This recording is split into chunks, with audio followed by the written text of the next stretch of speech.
On s'est rencontrés à l'école, hein, on était ensemble aux études d'architecture. Et en fin de master, on s'est rendu compte qu'on avait pas mal d'affinités dans les questions qu'on se posait par rapport au projet. Après ça, en stage, on est resté beaucoup en contact et on a commencé à imaginer les formations en paysage qu'on a menées à bien. Et je dirais que le premier projet qui scelle vraiment notre travail en commun, c'est le projet des 4 tourettes, donc le jardin des 4 tourettes à Liège. Il y avait eu avant ça le concours des jardins à Chaumont-sur-Loire où on avait apprécié travailler ensemble. Suite à ça, la ville de Liège et Anne Rondia, en l'occurrence, avec laquelle on travaillait à l'école d'architecture, nous a suggéré de répondre à ce marché public pour un jardin urbain à créer dans un ancien jardin privé. Oui, la ville de Liège avait racheté un terrain et souhaitait le valoriser pour l'ouvrir au public du quartier. Et nous, on a saisi l'opportunité pour aussi retravailler sur l'entrée de l'école qui se trouvait juste à côté et sa mise en évidence en fait sur la rue et les liens sociaux qu'il peut créer entre les différents quartiers et voilà, de ce lieu-là, quoi. C'est un quartier qui manquait vraiment d'espace public et donc on s'est rendu compte que seulement un jardin, entre guillemets, c'était un petit peu pour envisager de renforcer les liens sociaux entre les habitants et qui avait besoin aussi d'un espace qui serait une forme de parvis ou quelque chose d'un peu plus urbain finalement. Et donc on a un peu détourné la commande pour pouvoir aussi proposer ce type d'espace. En même temps, la commande était super bien faite parce que ça démarrait par une étude schéma directeur. Donc le projet était aussi accompagné de la construction d'un logement, enfin d'un immeuble de logement. Et donc on a eu l'opportunité aussi de pouvoir réfléchir à l'implantation de cet immeuble-là sur la parcelle et de mettre en lien en fait les habitants de ce futur immeuble avec l'espace public et le jardin. Et il y a eu donc en effet une première phase d'étude de plan masse en fait, qui permettait de pouvoir mettre en évidence en fait, les opportunités, les contraintes, mais aussi la manière dont allait vivre l'espace à ce moment-là, quoi. Ça a été vraiment une belle première une mise en matière en fait, des questions qu'on allait brasser pendant les années après, quoi. C'était aussi en collaboration avec Alain Richard qui a travaillé avec nous sur le master plan. Et donc ce lien de collaboration avec les architectes, il s'est établi à ce moment-là et il est resté aussi permanent tout au fil de notre travail. Ce projet a été un vrai engagement en fait, pour le futur. Je crois qu'il a aussi scellé notre intérêt pour les marchés publics et l'espace public plutôt que pour le jardin privé. Enfin, ça a été vraiment évident à partir de là que ça nous intéressait pas tellement de travailler dans le secteur privé et qu'on voulait avoir quelque chose à proposer qui ait des liens plus sociaux, plus sociétaux et donc en lien avec les marchés publics. Ouais. Puis ça a été un vrai apprentissage. On a été vraiment épaulés par Anne Rondia dans ce travail. Il y a eu vraiment une transmission de connaissances, et de pratiques aussi, d'exigences qui existent toujours à la ville de Liège et qui génèrent en fait une série de projets de qualité sur le territoire. Et ça pour nous, ça a été vraiment marquant en fait. Oui. Aussi peut-être un intérêt pour le patrimoine arboré existant, auquel nous, jeunes sortis de l'école, avec un peu des grandes idées de changement et de paysage contemporain, on n'était peut-être pas très attentifs à 25 ans ou 30 ans. Et là, Anne Rondia, elle regardait chaque arbre comme si c'était un être unique, et c'est un être unique. Et en fait, ça moi je trouve que ça a été vraiment aussi très riche, quoi. On a pris le dernier projet en cours, donc c'est celui pour la plaine des Manœuvres à Tournai, où par concours, on a eu accès à la création d'un grand parc urbain. Donc c'est vraiment, on est très fiers d'avoir ce marché. Et en fait, ce qui nous a intéressés, c'est que ça permettait d'aborder de nouvelles questions par rapport aux problématiques de l'espace public, notamment toute la question écologique, avec l'idée que un parc urbain, ça pouvait aussi être un lieu de régénération de la nature ensauvagée, on va dire.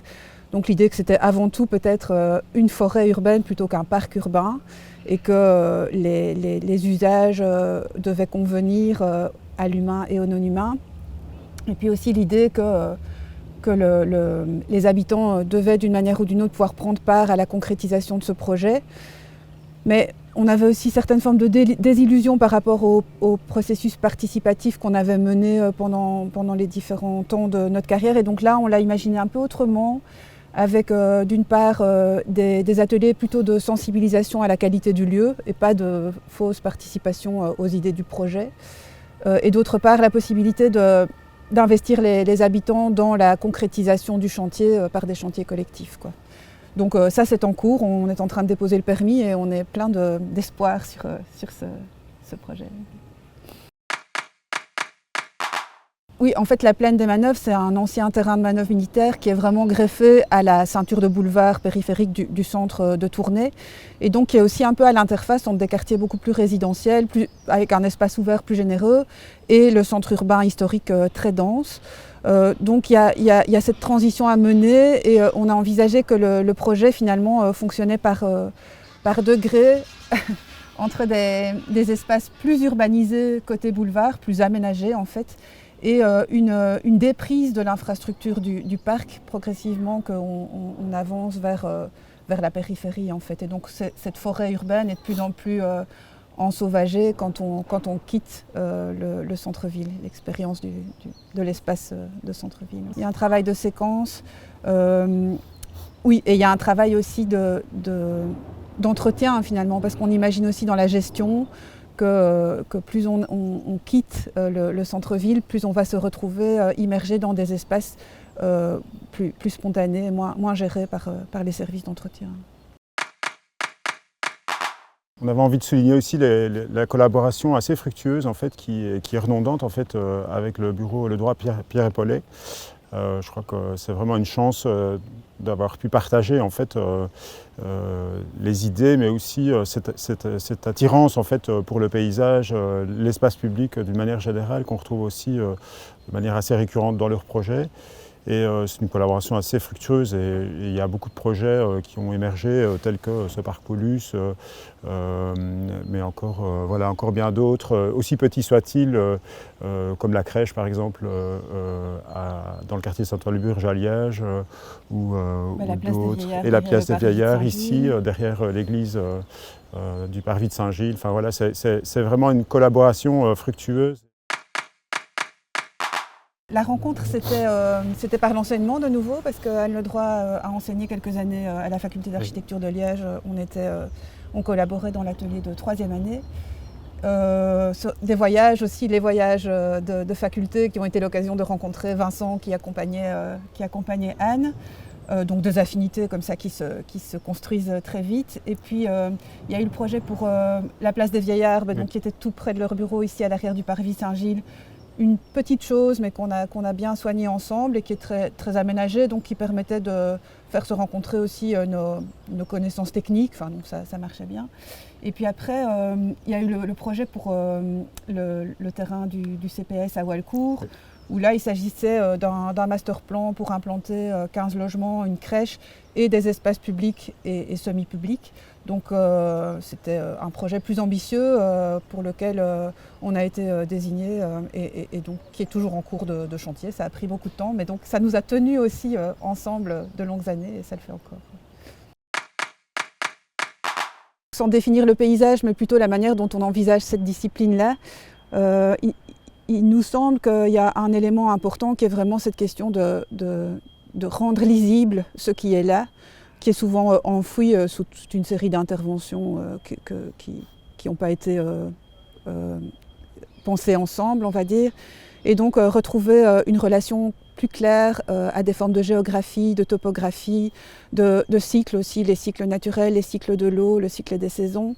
Ça a toujours été assez présent dès le démarrage de notre travail, le fait de relire aussi des continuités dans l'espace ouvert qui sont souvent morcelées, fragmentées par les interventions urbaines en tout genre, et donc permettre de recoudre des espaces qui ont perdu de leur continuité.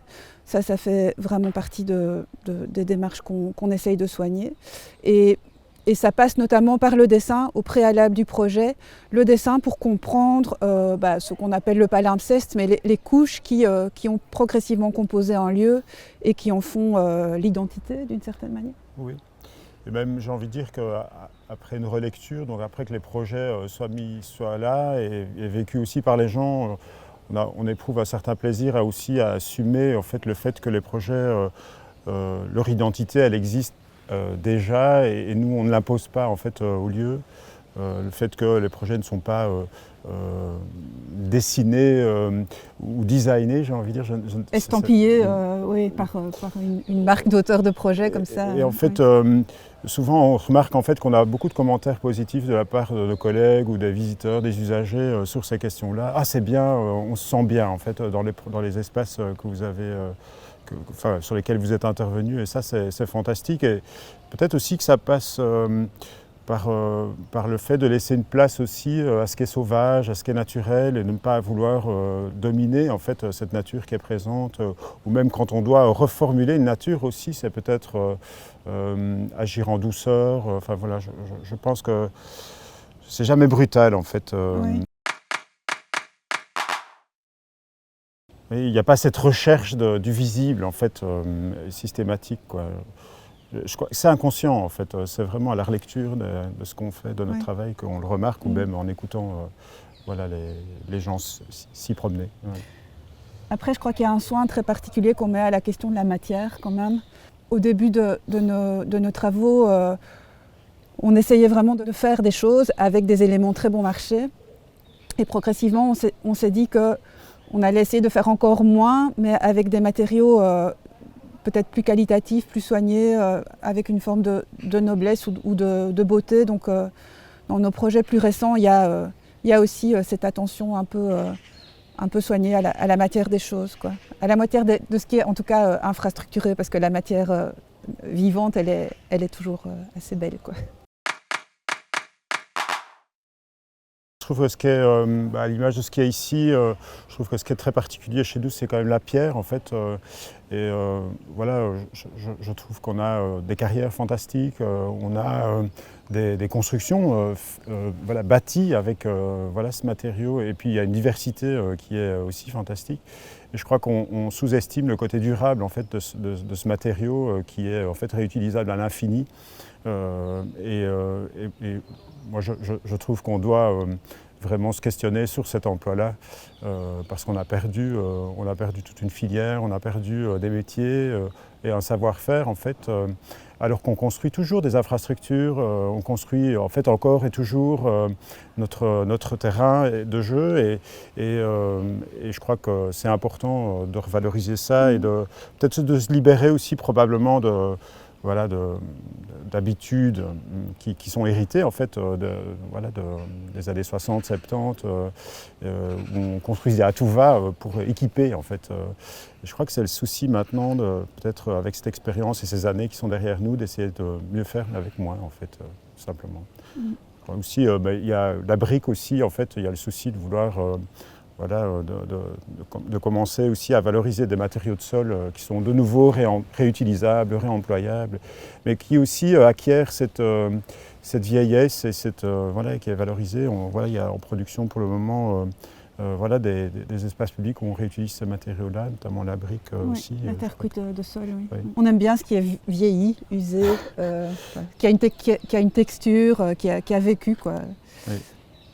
Et je me souviens d'un commentaire de Maud Fèvre qui avait photographié nos projets, qui nous avait dit « Ah, c'est super, on dirait qu'il n'y a pas eu de paysagiste ». Et on l'avait pris de manière très positive, quoi.